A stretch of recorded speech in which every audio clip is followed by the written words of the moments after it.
Bien, vamos a resumir cuáles son entonces las cuestiones epistemológicas centrales de la gramática generativa. Chomsky, ya en una de las conferencias de Managua, postula que el objetivo de toda teoría sobre el lenguaje humano va a ser responder las preguntas que figuran en la diapositiva. Las dos primeras preguntas, ¿qué es el conocimiento de una lengua y cómo se adquiere ese conocimiento?, van a constituir el tema de investigación de la lingüística generativa. La segunda pregunta hace referencia a esto de lo que hablábamos antes del problema lógico de la adquisición del lenguaje, también llamado el problema de Platón, que consiste básicamente en lo siguiente: ¿cómo es que los seres humanos, cuyos contactos con el mundo son breves, personales y limitados, son capaces de saber tanto? Platón ilustra el problema en el Menón. Allí, Sócrates demuestra que un muchacho esclavo sin formación conoce los principios de la geometría, guiado por una serie de preguntas. ¿Cómo es el esclavo capaz de descubrir las verdades de la geometría si no tiene formación? Platón propuso que el conocimiento era obtenido en una existencia previa y simplemente se evocaba en la actual y surgía en la mente del muchacho a partir de las preguntas que Sócrates le hacía. Una variante actual sería decir que ciertos aspectos de nuestro conocimiento y comprensión son innatos, parte de nuestra herencia biológica genéticamente determinada.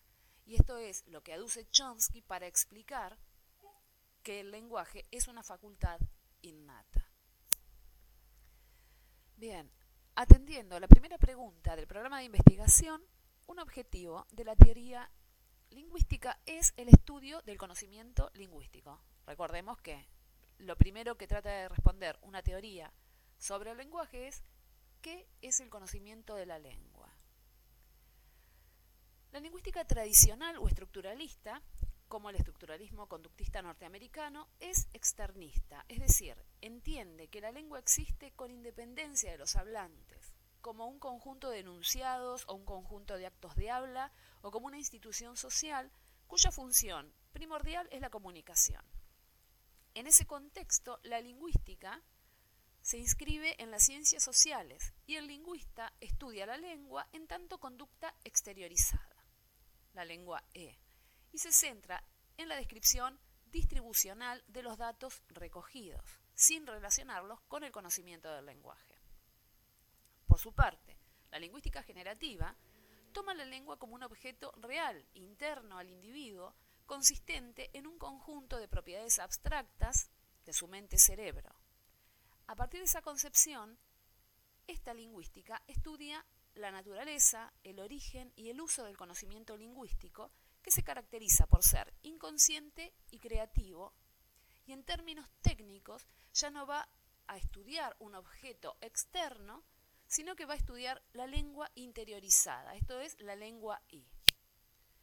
Por esta razón, Chomsky distingue entre los conceptos de competencia y actuación y define que el estudio de la lingüística generativa es la competencia. La actuación se puede considerar un fenómeno superficial y derivado que involucra la interrelación de los conocimientos lingüísticos con otros sistemas, como creencias, valores, conocimiento de mundo, formación, y además se ve influida por factores diversos: el cansancio, la memoria, los nervios. En cambio, cuando se habla de competencia, se hace referencia al conocimiento lingüístico, que se denomina lengua I.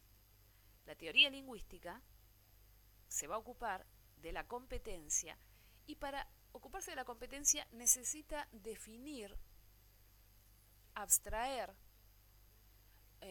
un hablante-oyente ideal en una comunidad lingüística del todo homogénea, lo que le permite descartar particularidades para poder describir las propiedades profundas del lenguaje humano.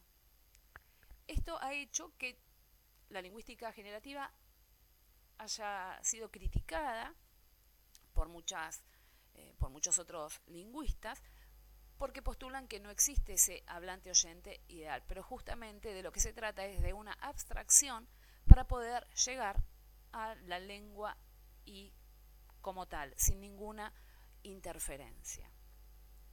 Bien, entonces con esto damos por terminada la primera clase de la unidad 3. Este panorama general tendría que servirles para entender lo que plantea Scandell-Vidal en el capítulo 8 de Invitación a la Lingüística, en el apartado 4, que habla sobre la gramática generativa. Cualquier consulta, escriben en la plataforma o en el encuentro presencial, revisamos aquello que no haya sido comprendido. Muchas gracias.